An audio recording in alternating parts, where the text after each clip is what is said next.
The Dave Hooker Show. A presentation of Off the Hook Sports. Objective insight, expertise, top guests. Available on YouTube, Apple, Spotify, and the Off the Hook Sports app. Download now for free. Also available on offthehooksports.com. I compute and obey. Now to Dave Hooker. Ready. Boy, absolutely loaded up today. Welcome to the program. And we're just going to go at it with an outside perspective later today. Josh Heupel versus Shane Beamer. Who goes into the ring? Who comes out unscathed? The recent column on MikeFarrellSports.com. So we will be joined by Matthew Perkins as he breaks down Shane Beamer and Josh Heupel. Also, is Southern California the most dysfunctional athletic department in the nation? We'll have the latest on Tennessee's basketball team. They lose a player, but might well be better because of it. And also a new segment that we'll have that we're looking forward to, Smoky Hot Takes. So good morning to you. Good afternoon. Whenever you may be watching, go ahead and click that like button if you haven't subscribed. We greatly appreciate that. Caleb Calhoun, how are you, sir? I am doing very well. And when we say smoky hot, we're not talking about ourselves, even though we are. Pretty smoky hot. I will give you that. Let's go ahead and get it rolling right now with Tennessee's football schedule strength being ranked. What? This cannot be the case. I thought it would be like maybe top 25. It's way higher than that. So what the H? What the? What was he thinking? Release the hounds. The Dave Hooker Show. Keep cool. A presentation of offthehooksports.com. What the H? Today brought to you by Craft Treats. Go to crafttreats.com. Use the promo code Off the Hook to get 20% off. Off the Hook to get 20% off. And you'll be taken care of with chill pills that will help with your pet's digestive issues or pain issues from arthritis. Also with that CBD derivative, they can help with anxiety. Use the promo code Off the Hook, crafttreats.com. Off the Hook promo code, get 20% off. So Tennessee's schedule, I've looked at it. I feel like I have a pretty good working knowledge of the Vols. I would say if you just ask me without knowing, we went over this in our production meeting at 5 a.m. each and every day. But if you ask me without knowing, I would say, Caleb, top 20 at best. So where are the Vols in terms of strength of schedule? Because this is important if it comes down to Tennessee is around that 4 or 5 mark. It's not like the old BCS days where it was formulaic. We have a committee, but this is significant. And I was frankly surprised, but I think it's good news for the Vols. Yeah, so the FPI, Football Power Index, based on the FPI projections of every team, has Tennessee football schedule strength at number 8, which is 5th in the SEC. So it's in the higher end of the SEC. And even if it was just in the SEC West, Tennessee would have the 4th highest schedule if they played in the SEC West behind Ole Miss, Auburn, and Arkansas. Which is really, really weird because, Dave, you and I both look at this and look, these are this is analytically based. This isn't some bias or somebody doing shoddy reporting. No, this is based on numbers. They're saying based on the way they formulate the FPI, Tennessee is projected to have the 8th toughest strength of schedule this year, which blows my mind because I've been saying for a while the biggest reason 11-1 is on the table is because their schedule is a lot easier than it looks. The only thing I could think of is the FBI does take margin of victory and returning talent into account, and they take road games into account.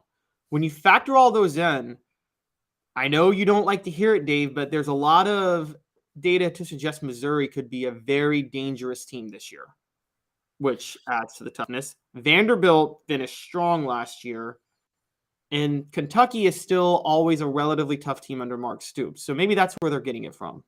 So how much of this, and you may not know, but if this is flip-flopped in terms of this is an even number year where you have Florida at home, you have Alabama at home, as opposed to vice versa. How much do you think that affects it?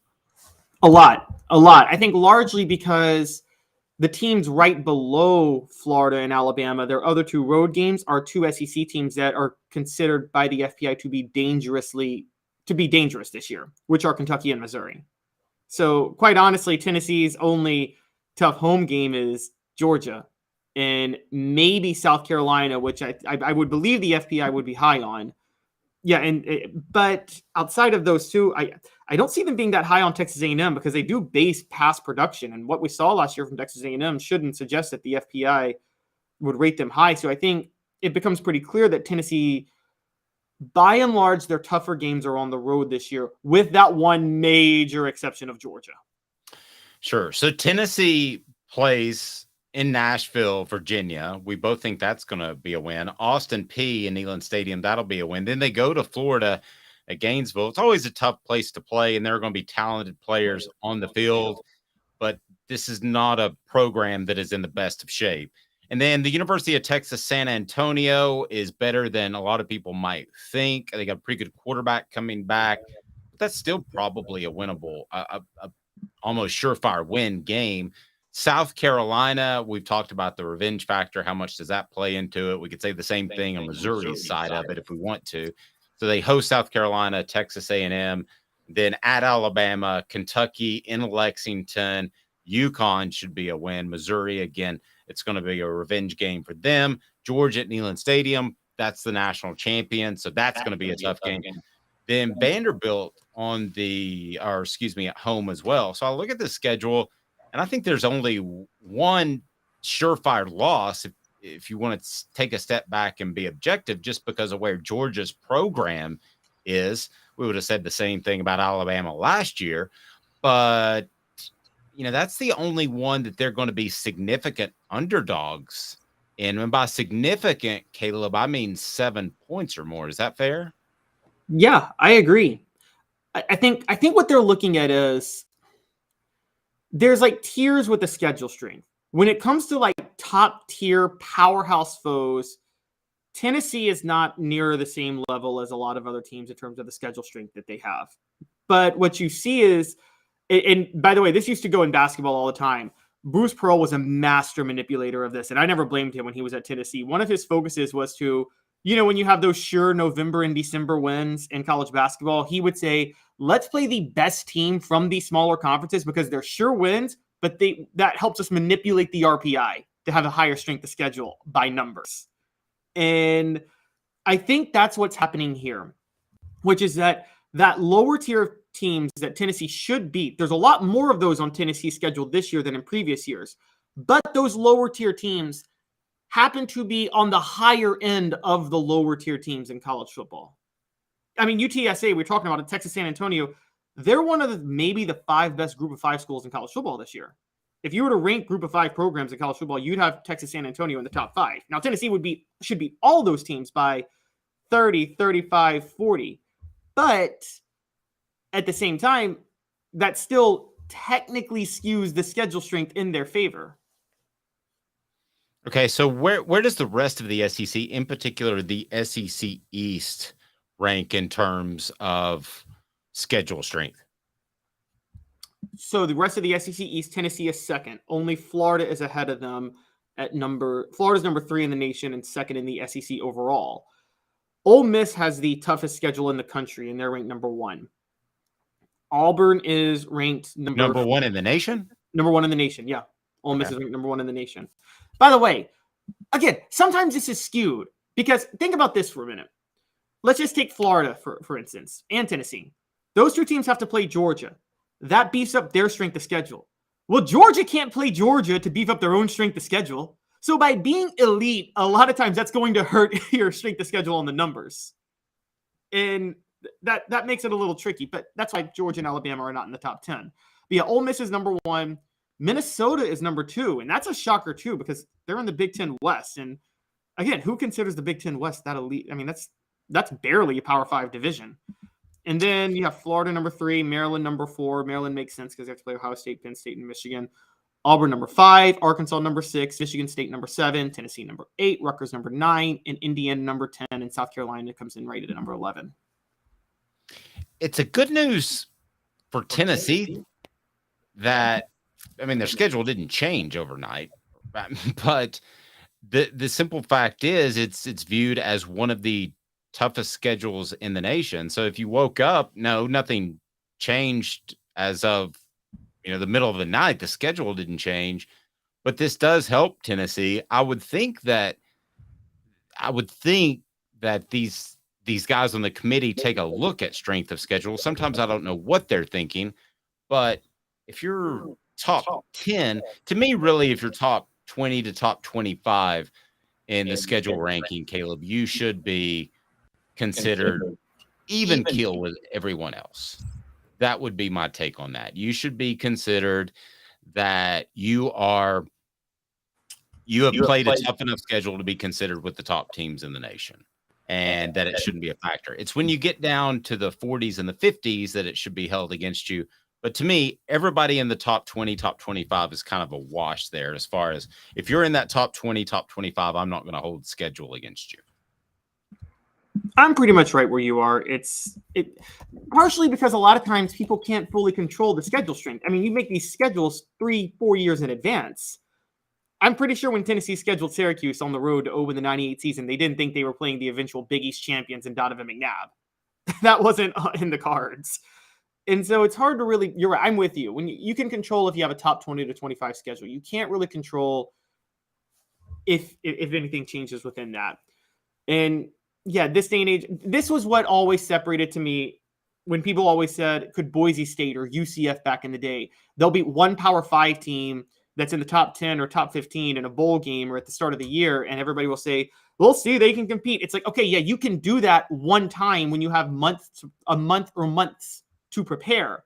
But can you do that against at least above average Power 5 teams on a week in and week out basis? No, you can't. And that's why I don't know if you ever did. I never put stock into Boise State beating Georgia in 2011 or Boise State beating Oklahoma in 2007 or UCF beating Auburn in 2017. Yeah. I have a comment from the message board. A&M and Carolina are 2 death trap games. They might not be top tier, but SC was a 2-score dog last year in Columbia, and they beat our butts. I don't remember you playing, but while A&M is most likely going to be much better this year, the biggest trap game to me, if I rate them, would be Kentucky 1, A&M, which you and I differ a little bit on 2. I guess and then I would go Missouri, South Carolina, trap game. Trap game to me is one you overlook. You're not going to overlook South Carolina after what happened last year. No chance. Yeah, so I got 2 trap games, and that's it, which is I've got Kentucky on the road, which is indeed a trap game. Even though Kentucky, you're not going to overlook Kentucky. The good news for Tennessee is because I believe Kentucky is right after Alabama. And so really Kentucky's a trap game in that it could be a hangover game more than anything. And then, yes, Missouri is a trap game because you could overlook Missouri looking to Georgia. South Carolina, I don't see that as a trap game. Tennessee has a bye after the South Carolina game. They're not going to overlook that.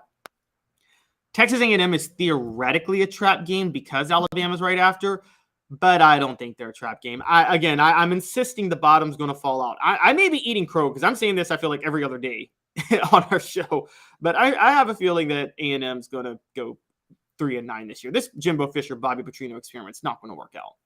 Well, I don't think it will either, but the one thing I do like about the hire, I think Bobby Petrino is a fundamental guy, so he could have them play cleaner football. I'm not saying he's going to have them play an innovative football, but cleaner football in year 1, and that could be his impact. Then there's kind of a glass ceiling. Today's tough question now brought to you by Campbell, Cunningham, Taylor, and Hahn, as the Vols get the final word from Uros. Today's tough question. Take a side. Take a stand. The Dave Hooker Show, a presentation of offthehooksports.com. Campbell, Cunningham, Taylor, and Hahn, your home in Knoxville for local vision care, whether that is LASIK, cataracts, or just your regular annual visit. That's them. Uros Plavsic says goodbye to Tennessee. See ya, I'm out. Today's tough question. Will the Vols be better after losing one of their key players next year than they were this past year, where we thought that Uros was going to be a guy who you could dump it in the post and he could find shooters on the perimeter? But that really didn't happen because Tennessee shooters. I'm not sure how much of that was Uros's fault as opposed to defenses backing up at the 3-point line. But the bottom line is, I'll ask you this: Tennessee's basketball team significantly better this season than it was last year. Yes. This is addition by subtraction if there ever was one. And look, Uros did not develop the way we all thought he would when he transferred from Arizona State to Tennessee. He was a 7'1", 260 guy. Rick Barnes is known for developing guys over 3 to 4 years. I think it's more than safe to say his career at Tennessee was a massive disappointment. He was averaging last year, 5 points, 4 rebounds. And his field goal percentage was 63% from the field, which you expect with big men who shoot at point-blank range all the time. But he was 34% from the foul line. He was so clumsy when he came down with rebounds. It was so bad that you noticed, and Kentucky laid the groundwork for how to beat Tennessee this year. They just left Uros open and said, we're going to defend the perimeter because we don't think Tennessee's bigs are good enough. And as you noticed, more teams started to play that. Tennessee couldn't play inside out because the idea of inside out is you collapse on the inside, and nobody was ever going to collapse on the inside when Uros was down there. So on Uros, on his skill set alone, I think this is addition by subtraction. But and I don't know how he's going to think he's going to play professional. I don't know where he's going to play professional, honestly. But then there's the other side to it of what you said. There was only really one option as far as three-point shooting last year, and it was Santiago Vescovi. Now, the other guys may have been good spot-up shooters, but they couldn't shoot with the hand in their face, and they were always going to have a hand in their face last year because nobody was going to collapse on the inside. I noticed this year with Rick Barnes, he's gone for more spot-up shooters, which is fine. I think he's banking on Jonas Adu taking a huge leap forward and being able to command a huge presence in the post. And if that happens, then having 3-4 spot-up shooters like Jordan Gainey, the son of assistant coach Justin Gainey, who transferred, and Dalton Knecht, who comes from Northern Colorado, along with Vescovi back, that's a pretty good situation to have. And I also, again, I'm hearing a lot of things about Freddie DeLeon. He was a 4-star midterm combo guard, redshirted this past year. He'll technically be a freshman this year. He's 6'5", apparently is an elite shooter. And I mean, we're talking a guy that's an elite shooter with pro prospects in him. So I think that him with Vescovi, there are at least 2 guys now that can create or make something happen, even if they don't collapse on the post. But on top of that, you have to think that Jonas Adu will be a bigger threat and draw more attention than Uros Plavsic. I thought that the more Plavsic played last year, the more Adu lost minutes. And with JP Estrella and Cade Phillips coming in, 2 other big men, I think they should have better bigs this year, but also have transitioned their game to at least focus more on a guard-oriented style, which is where college basketball is going, and it's where it went 20 years ago, and Rick Barnes had never adjusted. Okay, but what's the bigger concern, having better bigs or better outside shooters? Better outside shooters.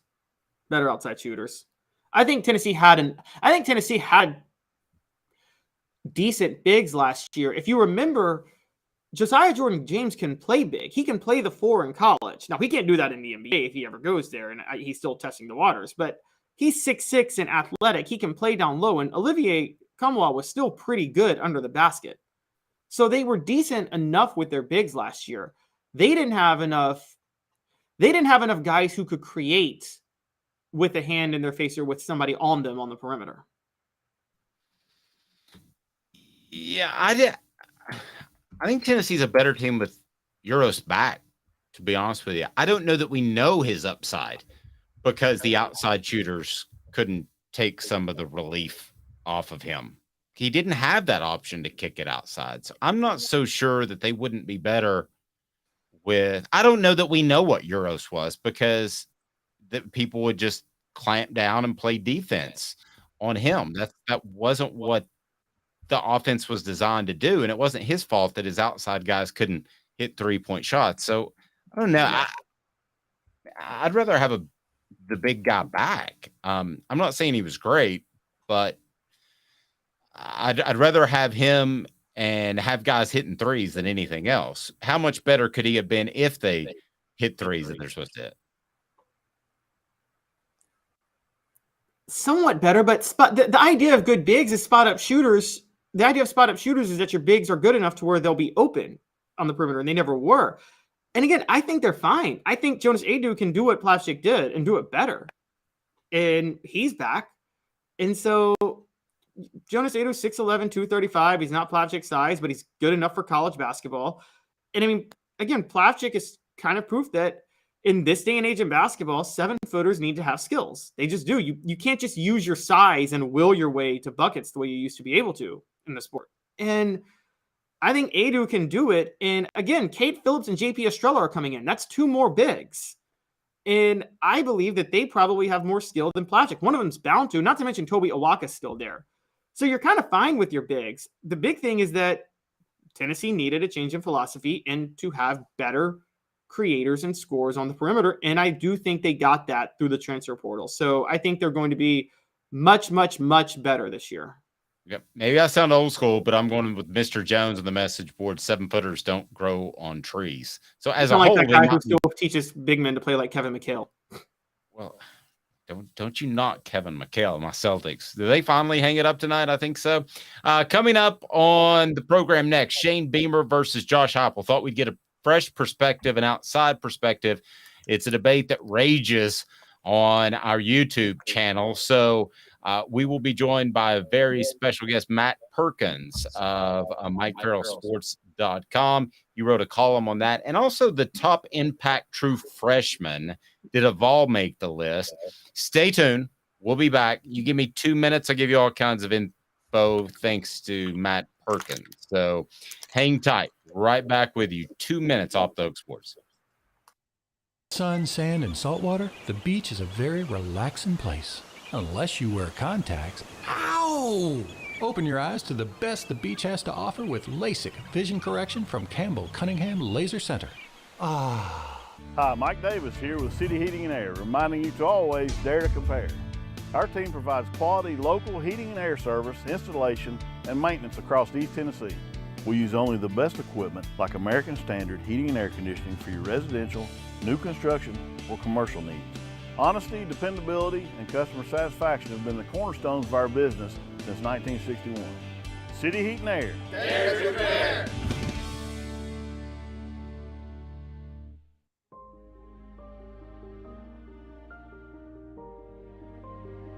Our family has been creating one-of-a-kind pieces of jewelry in West Knoxville since 1986. Each piece is a combination of unique processes that bring your idea to life. Every day in our shop, a truly special item with a story all its own is being manufactured in our facility, bringing the history and family sentiment into a whole new generation of life. We are grateful that you chose us to be Knoxville's best jeweler, a title that we value and respect. Because to me, being a jeweler and owning a jewelry store are not the same thing. I'm Rick Terry. I'm a jeweler, and we want to be your jeweler. Kingston Pike and Campbell Station Road in the heart of Farragut, and downtown on Gay Street right next to the Tennessee Theater. When you want a hard cider that's easy to enjoy, one that's crafted to perfection, you need Tennessee Cider Company. Some say it's the signature cider of the South. Others say it's the cure to your craving. They all say you'll savor every sip. With a selection of ciders free to sample, all it takes is one taste. Visit tncidercompany.com for more information, as well as to shop our ciders and merchandise online. Thirsty yet? Doors open at 10 a.m. Who's this guy? Hello, who is it? The Dave Hooker Show, a presentation of Off the Hook Sports, What? YouTube, Apple, Spotify, and the free Off the Hook Sports app. Back to Dave Hooker. So I think sometimes we get a little bit too stuck in our lane as analysts that cover Tennessee and you out there that are fans that root for Tennessee. And I think there's this thought process that Josh Heupel, and I'm not saying I disagree with it, but I'm just going to throw it out there, that Josh Heupel is the second coming of Steve Spurrier, and all other young coaches are not comparable. And there are a lot of people in Columbia, South Carolina that would disagree with that. So I want to bring in Matt Perkins, and we're having a little bit of an echo issue, Matt, so I'll go ahead and apologize for that. Love the issues. But Matt, first of all, thanks for joining us. You wrote a column on Josh Heupel versus Shane Beamer, and I want to get to that. But talk about your work, how people can follow what you do. I know you're with Mike there, and Mike does a fantastic job. Thanks for making that. Oh, of course. Thank you so much for having me, Dave. So I'm the editor-in-chief over at MikeFarrellSports.com, and you guys can check out all of our work there. We've got a great team covering recruiting, college football, the draft, and, it's a lot of fun. We have a lot of diverse opinions on the site, which is something I really appreciate because, like you said here in the intro, a lot of fans tend to get stuck in their lane. You can see by the motion W behind me, I went to Wisconsin, and I can get stuck in Badger brain sometimes too, and it's a blind spot. So I'm always trying to sort of push myself and push our writers to sort of think outside of their blind spots. Well, and let's. I think that's important, and I think an outside perspective can bring a lot. So when I don't know if you're the editor in chief, maybe you assigned yourself, but when you decided to tackle Shane Beamer versus Josh Heupel, what were your initial thoughts before you started to dig into it? So I've been doing a series of what we've been calling coach debates. I write two of them every week, and I try to get coaches who are at least at a similar point in their careers. And I thought that Heupel and Beamer, two SEC East rivals, and two guys who are really on the come up after very strong second seasons at their schools, was a sort of a perfect match here. And going into it, I was like, I know I love Heupel's offense, right? I wrote that it might be a little bit gimmicky, but if the gimmick works, the gimmick works. It doesn't matter. As long as you're putting up points on the board, I don't care how you get there. If you're running a wing T or if you're running Heupel's wide splits, which is a fantastic offense to the strengths of Hendon Hooker. He found a perfect marriage right there.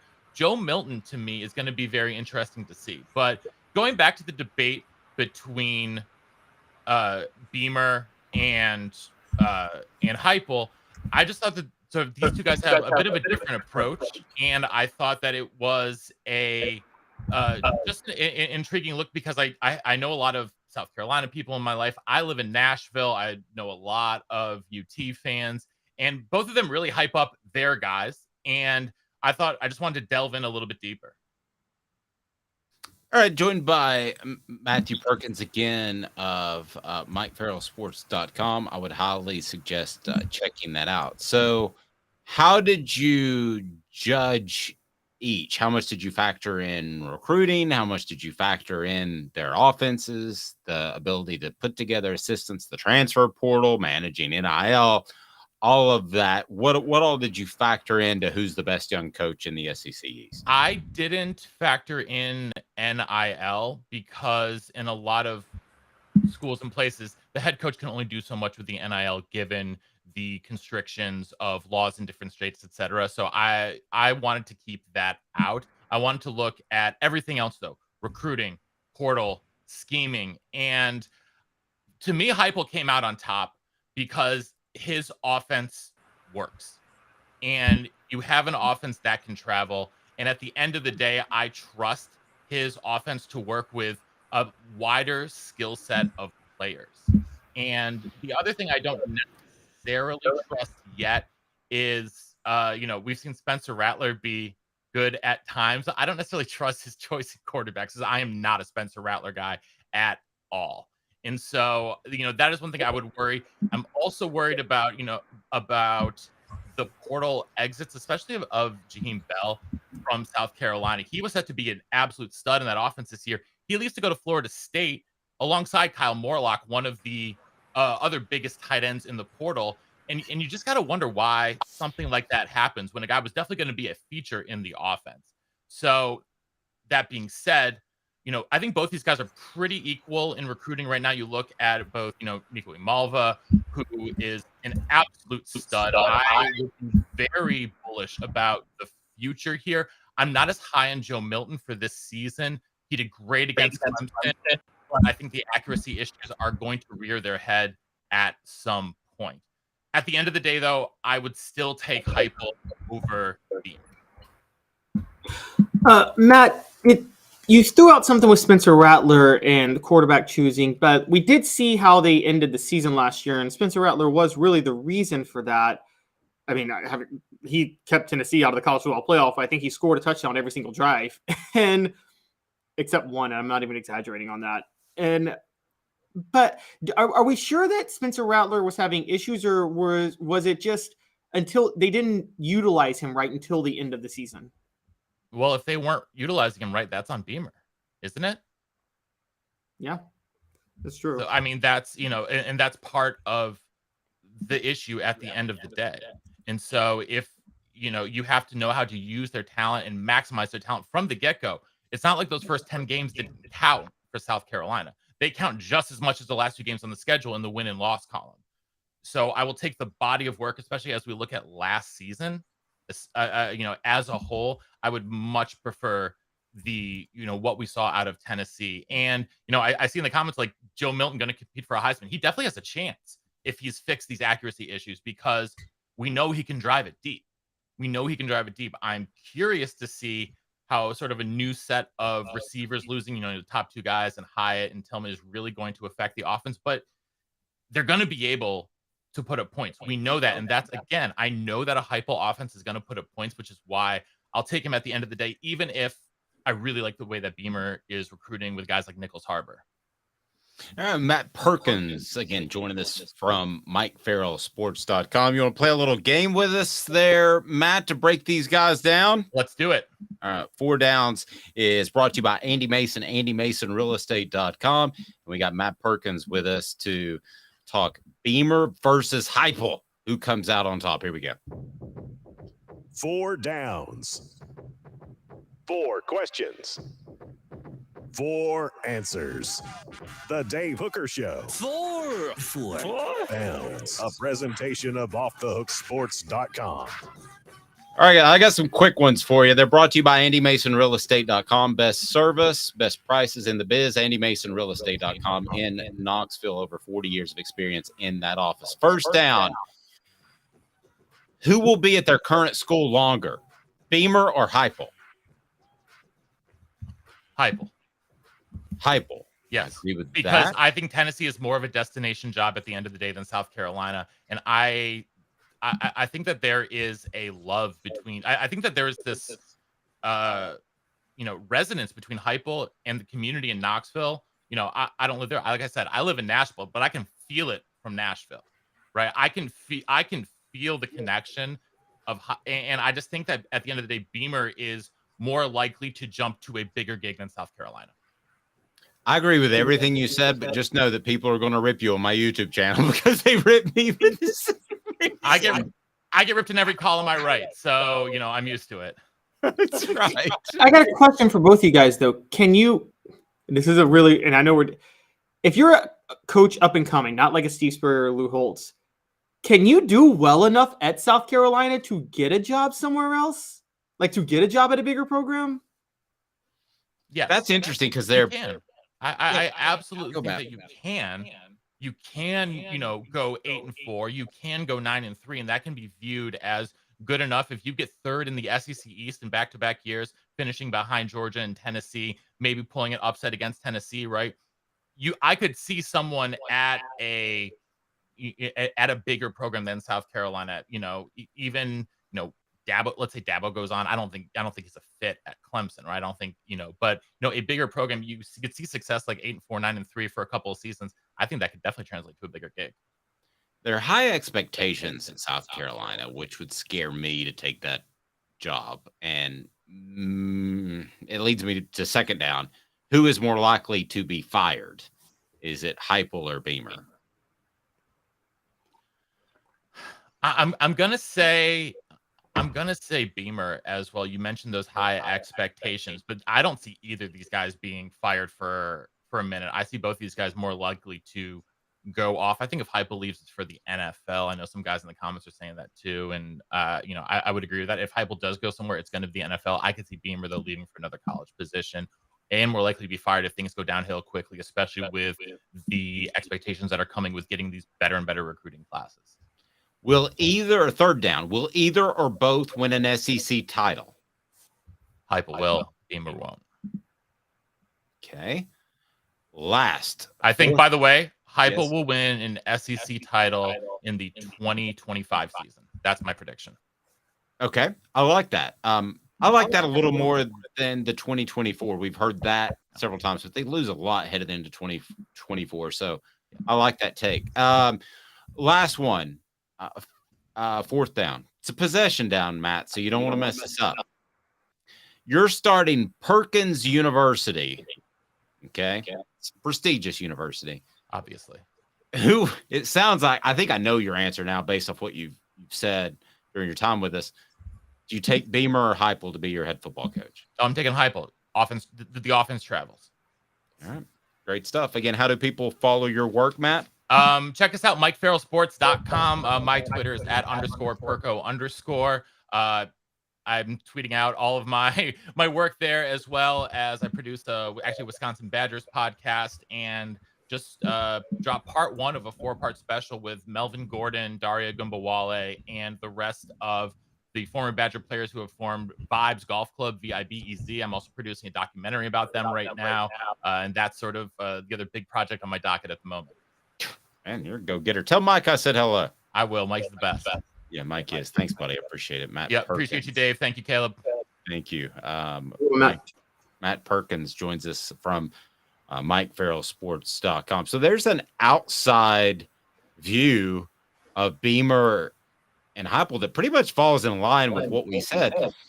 And I think that Heupel has the greater upside. I feel like Beamer is a good coach for South Carolina, and some South Carolina fans are going to take this as a shot until they prove me otherwise. I don't see South Carolina being a national championship program. I think Tennessee has proven that they are a national championship type of program. They have that support. They proved that in 1998. They proved that they were on the verge in 2001. Do you see South Carolina ever knocking on that door of a 14 college football playoff? You see them being in Atlanta representing the East. Caleb, that seems like a massive leap to me. Yeah.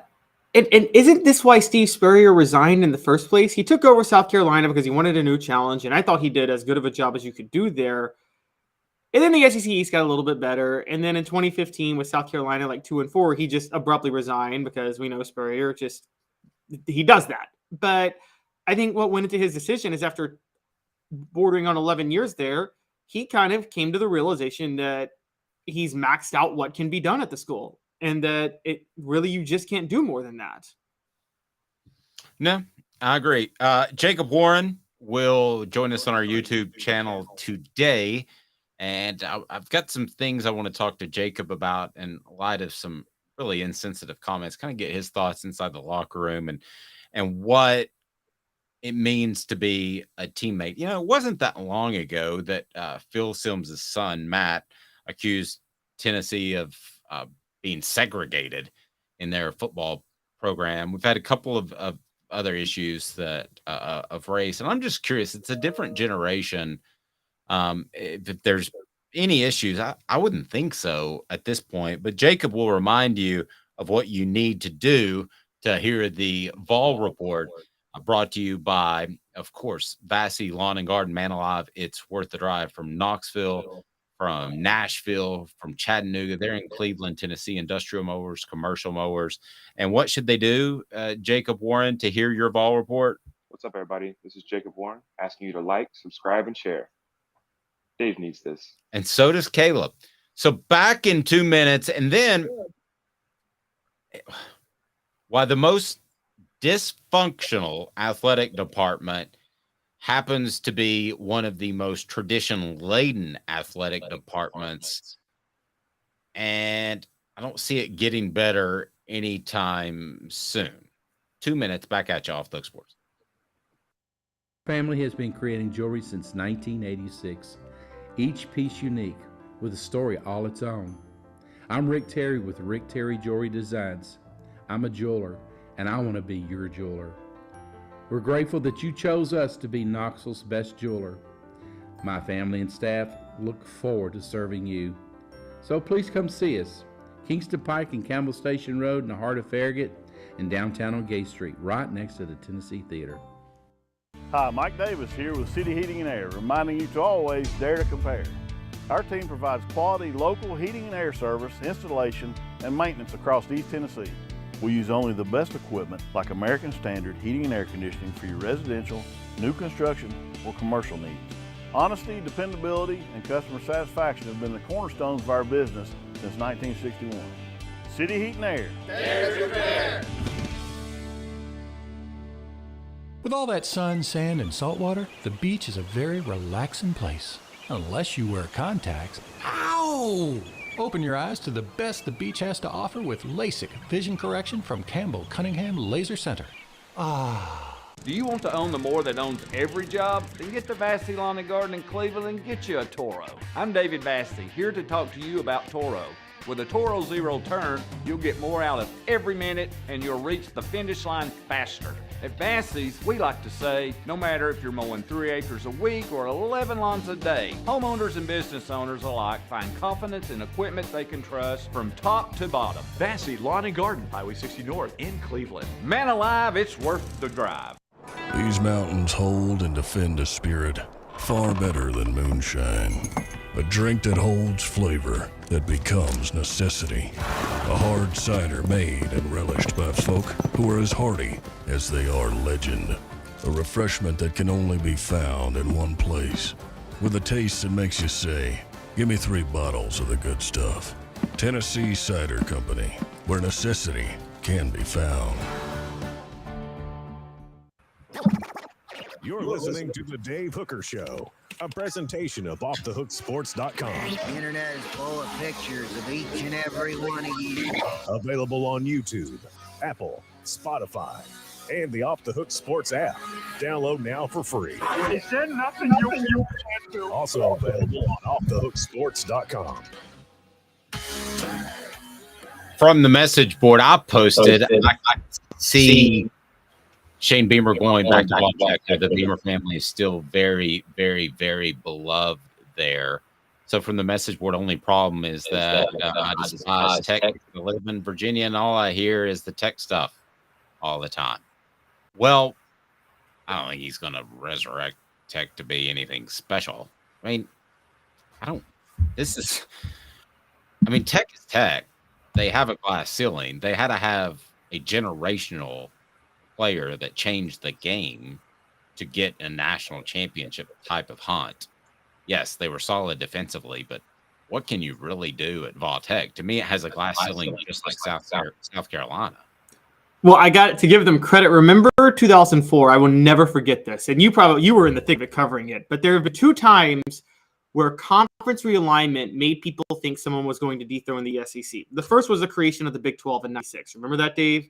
And everybody thought that was going to dethrone the SEC. And now the Big 12 may go defunct. The other one was in 2004 when Miami and Virginia Tech joined the ACC. Because remember, at that time, those were the top tier teams in the Big East. Virginia Tech would have 1 loss every year and it'd beat a Miami, and they'd be top 5 teams every year. And everybody thought, oh, those 2 with Florida State, they're going to surpass the SEC as the toughest conference. And then Virginia Tech just straight up dominated the ACC for the next 7 years, winning the conference every year almost, with Miami falling apart. I think the only year Virginia Tech didn't win it was there was 1 year Matt Ryan was at Boston College. So they had a nice little run. But yeah, the minute Florida State kind of reemerged and rebuilt itself and Clemson came back, Virginia Tech really fell by the wayside after that. All right. So the just worst athletic department right now in the nation is whom? Because they've got some issues. And it has nothing to do with the fact that they still have the Heisman Trophy up for a man who committed a double murder. So, why is Southern California? I can't. I don't know why I laugh every time that we talk about that. Well, it's still very bizarre that he got away with it. Yeah. Okay, why is Southern California the biggest train wreck since Alabama of the 90s? So I want to be clear up front. We're going to go into this issue with Southern California. If I were to name the top 5 biggest scandals in college athletics the last 25 years, none of these issues at USC would crack that top 5. The thing with USC, it's the volume of issues that they've had. Wait a second. So the paying players like Reggie Bush wouldn't be in the top 10? Not when you got the Larry Nassar scandal at Michigan State and the Jerry Sandusky scandal at Penn State. Yeah, that's kind of a whole different level. But as far as that's what I mean, scandals in college athletics. I mean, there's some really serious ones. Alabama scandal this past year in basketball, I think, surpasses anything of USC. Okay, but those are felonious, breaking the law sort of things. If you just did breaking NCAA rules, they're number 1 with a bullet. Yes, they are, because they have. Well, and look, there are personal scandals failings with USC too that we're going to get to. It's just, again, those personal failings aren't as bad as the personal moral failings at other schools. So just for everybody to go back through history, this started in the heat of their dynasty. They call it a dynasty. They won one outright national championship in 2004, but they call it a dynasty. And then there was the whole Reggie Bush thing. So Reggie Bush happens. Lane Kiffin gets hired from Tennessee to USC. As he's hired from Tennessee to USC, it comes to light that USC committed all these violations. They were going on probation. And Lane Kiffin himself committed a ton of violations at Tennessee and had to sit in on NCAA violation hearings at Tennessee while head coach at USC. The athletic director of USC at the time, Mike Garrett, lashed out at the NCAA, said everybody's jealous that they're not Trojans. He's removed. I'm sure you remember all of that, Dave, because you were in the thick of it covering Tennessee at the time. Yes. No, I remember all of that. I remember writing the story how Lane Kiffin would be at best the 12th selection by Southern California, and that story ran the day that he left. So it didn't even run. Well, yeah, he didn't even. They wanted Jack Del Rio. They wanted a ton of different people. And I think they all said no because they were afraid of the sanctions. It didn't even run on the front page, Caleb. And Tennessee football always ran on the front page of the sports section, ran on the inside that there's no way he would leave. So I do want to clarify one thing really quick, and it was on our message board. Tom pointed that out. You know, when we talk about the Sandusky stuff, that's crimes against humanity. I mean, that's disgusting. That's on a whole different level. But if you want to talk about Southern Cal and the paying of players, and there's hundreds of thousands of dollars going to Reggie Bush and possibly OJ Mayo for housing, that's a top 10 one to me in my lifetime because that was so widespread. Taking out the really disgusting crimes against humanity. There's a reason that I chose sports instead of news. I don't even want to get into all that stuff at Michigan State and at Penn State. But I think that's right up at the top. And I want to compare it as a backdrop to Alabama in the 90s. Because Alabama, let's remember, they went Before you go there, Dave, I do think we should bring up why we're bringing this up now, the news story behind it. Okay, cool. Go there. But I do want to compare to Alabama after winning the national championship in 92. So go ahead. Yeah, so the reason we're bringing this up, guys, is athletic director Mike Bohn resigned last Friday. LA Times reports there was a very uncomfortable culture that was there. And part of that was personal conduct failings. The Times also reported that people raised concerns about Bohn while he was at Cincinnati, where he was athletic director from 2014 to 2019. Sounds like he was reportedly making unwanted physical contact with women on several occasions, including touching their shoulders or backs in a way that made them visibly uncomfortable. And there was some criticism of mismanagement. This is right as they're about to join the Big Ten. So we're saying all this now because this is by any account, this is a scandal-ridden resignation. Yes. No doubt. So here's what Alabama went through after winning a national championship in 1992 with Gene Stallings. They went through a scandal in which they reportedly paid Albert Means, was it $300,000 or was it $280,000? It was right in there.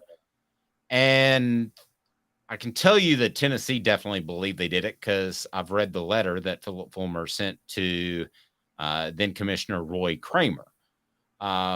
And then Alabama also had a situation in which they ran through coaches. They hired one goofball after another. One of them was Mike Price, who was involved in a situation in which he was with a lady of the night. And this was at a booster golf tournament. Talk about the gall. And then he goes out to play golf after a Friday night of her yelling "Roll Tide." And while he's playing golf, she calls room service, and I'll take one of everything on the menu. So they contacted Mike Price and said, "This seems like a weird order. Are you okay in this?"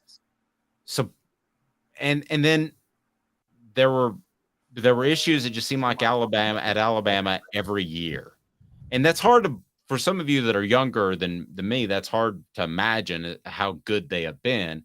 Mike Shula was a train wreck of a Don't forget hire. Antonio Langham, the ineligible player before Albert Means.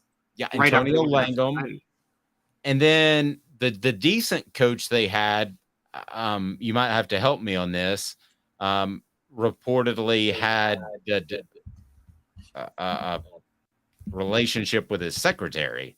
So help me with his name. What's that? Dennis Franchione? No, Dennis Franchione is good, but Dennis Franchione was another semi-scandal because he left in the middle of the night and surprised Alabama to go to a TCU, I believe.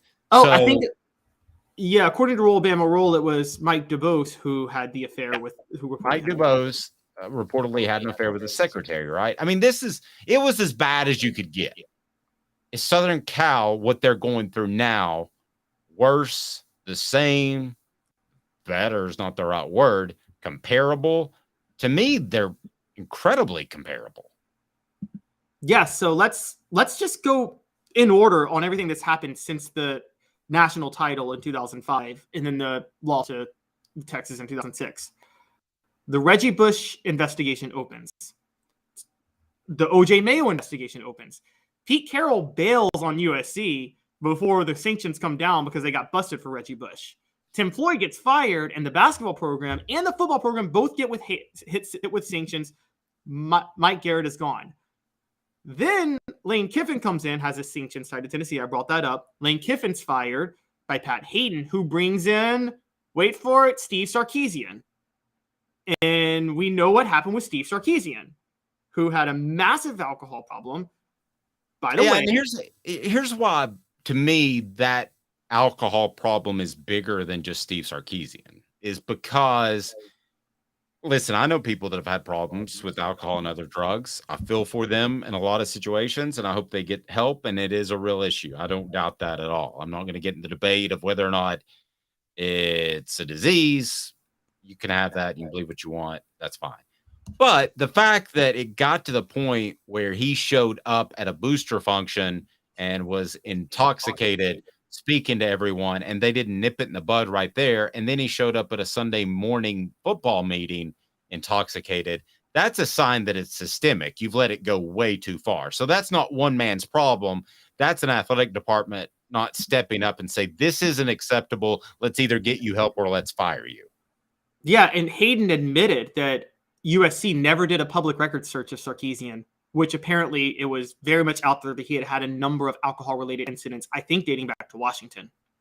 And let's not forget they hired him, Hayden, they hired him from television. And at one point he ran on the sideline to debate some call that the referees made. He's an athletic director. What are you doing down there? Yeah, it was one of those situations where I will never forget, and I remember watching when Steve Sarkisian was fired, and we all understood why Steve Sarkisian had to go, but I think the scandal was they didn't fire Pat Hayden with him. Like, that would have been like if Tennessee stuck with Philip Fulmer after firing Jeremy Pruitt. Like, I couldn't figure out for the life of me how Pat Hayden was able to stay on. He only lasted another year, but still lasting another year and being able to determine USC's next football coach, which he did, and Clay Helton. I mean, that was just, what? And because it was so obvious that I don't want to say USC covered for his alcoholism or his alcohol problem, but they certainly didn't help it. They certainly enabled it, and and forget the moral wrongness of covering for someone who has an alcohol problem. That's a detriment to your program on its own if you let a coach. I mean, Dave, you have told me some stories about coaches at different places that they somewhat derailed their programs and in their own careers. Well, I mean, it's also a danger to the man too, Steve Sarkisian. I mean, there's a lot of ways that could go south, and they let that happen. So, final verdict as far as Alabama after Stallings, and they did have the Antonio Langham issue. So, but Alabama in the 90s. So you're including the Stallings years. I say Alabama immediately after they won the national title. Like the next year was the Langham scandal. Okay. So which is worse, this or what Southern Cal is going through? I think, they both had a head coach fired for personal failings. I think the Alabama one's worse because, Steve Sarkisian had a problem, but the Mike Price one, that if you compare the personal moral failings, the Mike Price one is still like number one. I'm going to go with Southern Cal. And you know why? It's 2 words, Lane Kiffin. You knew that you were, and maybe he was the sacrificial lamb and he didn't even know it. Travis says Alabama. You could probably sway me, to be real honest, Travis. But when you hire Lane Kiffin, who there were questions about from the NCAA, and you've already got the NCAA sniffing around, then it created a situation in which you got hammered with 35 scholarship reductions a year. And it just is, that to me was the dumbest decision. And it affected Tennessee fans through and through, affected the landscape of the SEC. But it was the dumbest decision to hire him. No offense to Lane Kiffin, but just the look of it, the eye test, it was like you were completely tone deaf to the fact that you were already in the midst of one of the biggest pay for play scandals in the history of college athletics. You were doling out hundreds of thousands of dollars, and you go out and you hire Lane Kiffin, who at the time, I was in the middle of investigating the Hostess Gate thing. Yes, that's true. That's a good point. Well, remember, they notably thumbed their nose at the public. Mike Garrett was quoted as saying everybody in these institutions is just jealous that they're not Trojans, as they were trying to appeal their sanctions. And you're right, they hired Lane Kiffin before the sanctions came down. And you know this better than I do, Dave, because you were covering him. But as far as I'm aware, in 2009, Lane Kiffin did not have many friends in the college football institutions, did he? In elite college football circles? No, he's always been, well, not so much now. People respect his game, but he was viewed as a guy who was standing on third base and thought he had a triple. Yeah. Because of his dad. You know, his dad was going to be able to open doors for him. And he was had openly an NFL arrogant shot. too. Yeah. It came across as arrogant. I think he was really insecure in front of people was the reason. But he was already an NFL coach by the time he was what? 31. 35? Oh, no, 31. He was 33 when he was hired at Tennessee. So he was 31 when he got hired by the Raiders. And all I know is I don't know who his agent is. Was Jimmy Sexton his agent? Oh, yeah. The answer to is Jimmy Sexton his agent when you're talking about college football coaches is yes. He's good. So he has to sell coaches against other coaches sometimes, I feel like, doesn't he? Yes, but guess who ends up getting paid regardless? Jimmy Sexton. Hey now. All right. It works out well for him. So the biggest scandal is Alabama the 90s or Southern Cal now. You're going Alabama the 90s. I'm going Southern Cal now. Okay, one more though. Wait, one more. And I got a question. One more. Okay. What about Florida in the 80s? Oh, now we're throwing everybody under the bus. Okay. Florida in the 80s, you'll have to refresh me a little bit. Do we have paying players? Do we have ladies of the night? By the way, ladies of the night. Yes. So Florida. Next person that asks, next 3 people that ask can get a hooker shirt. How about that? Speaking of ladies.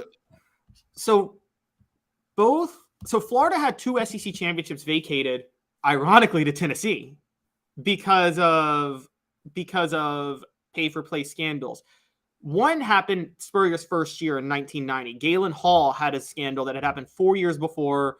And so the NCAA basically told Florida in 1990, no postseason. Florida finishes 7-1 in the SEC, Tennessee 6-1-1. But Tennessee gets the SEC title because Florida's on probation. Spurrier still rants about that to this day. He says the 1990 team is his favorite team. 1985, the beloved Sugar Vols. Tennessee and Florida had the same record that year in the SEC. Tennessee lost to Florida, but Tennessee got the SEC title, and it was Galen Hall's second year because they were under investigation, Florida, for the head coach right before Galen Hall, which I'm looking up now, was Charlie Pell. Oh, yeah, Charlie Pell. Yes. And so Charlie Pell and Galen Hall both had left the program in some trouble, so they had to vacate multiple SEC championships and multiple postseasons. And it wasn't until Spurrier got there where Spurrier, as you and I know, didn't have to cheat because he could just out-scheme anybody and then just get guys he wanted in the state of Florida. Okay. All right. So we got Southern Cal, we've got Alabama. You think Alabama number one, right? Yes, definitely. Okay. Just for Mike Price. I'm sorry. I had Southern Cal above Alabama, but I'll go ahead and tell you right now, I'll blow both of them out of the water. You ready? Okay. It's Ole Miss. It's Ole Miss under Hugh Freeze, right? Not just under Hugh Freeze. Dating back to Ole Miss, one of the reasons they lost Peyton Manning to Tennessee was they were about to go on probation in the 90s. And they had 4 level 1 violations. Tennessee's kind of concerned about 1 level 1 violation. They had 4. And the 4 worst level 1s. And also let's talk about how much of a snake they were. They had these massive violations, and then they tried to pin them on Houston Nutt, remember? Yes, I do remember that. And the other thing to remember about the Ole Miss scandal is that you did have ladies of the night involved. Well, here's the funny thing, because and we see this in politics. Whenever a sex scandal happens, people get enthralled by the sex scandal and forget the deeper scandals that happened with it. And so honestly, it oftentimes helps the person involved in the sex scandal. So Hugh Freeze, everybody just looks at him now like, oh, he made a mistake sleeping around with prostitutes. He's reformed. But no, the mistake, the scandal was that like there was massive other level 1 violations of pay. That prostitute scandal came to light because of what he was doing to illegally to lure players to Ole Miss. And then he tried to throw Houston Nutt under the bus for it. It's kind of like Bill Clinton in the 90s. I'm not trying to get political, but everybody thought about it was the Monica scandal. It was a sex scandal. The scandal was kind of that he perjured himself and that he was under investigation for another sexual misconduct allegation from Paula Jones. But all anybody ever saw was, oh, he had an affair with an intern in the White House. And right. So more people talked about Hugh Freeze's escort scandal than the fact that Ole Miss was clearly paying players. Is that what you're telling me? Yeah, they were clearly paying players, and they tried to defame Houston Nutt, like just straight up libelously defame him, and also that they had lied to players.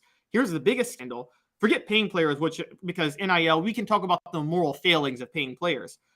Ole Miss had the reason they defamed Houston Nutt so much was they wanted the current players that were committed to the class before the transfer portal to be stuck with the program once the sanctions came to light.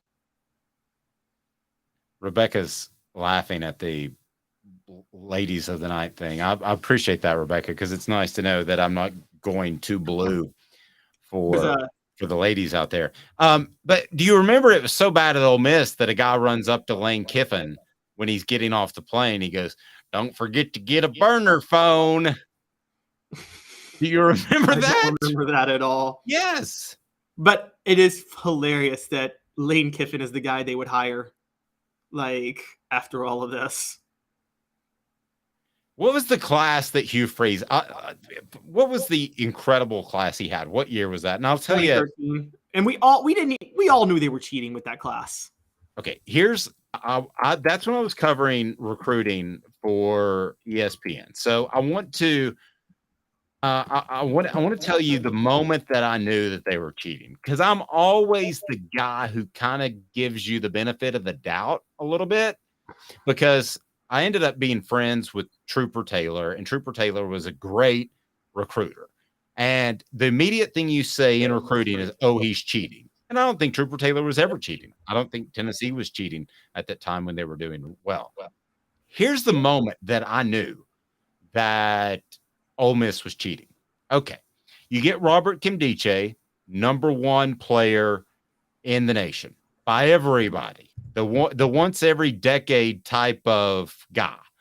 And you get him. His brother played for Ole Miss. So it's the old, yeah, we'll get your brother a year before as long as you make sure and end up at Ole Miss. Okay, you can roll with that. Laquan Treadwell, he was the receiver. You probably don't remember. Another 5-star guy. Oh, I remember Laquan Treadwell. Okay, he had family in the Oxford area. Okay, got that one.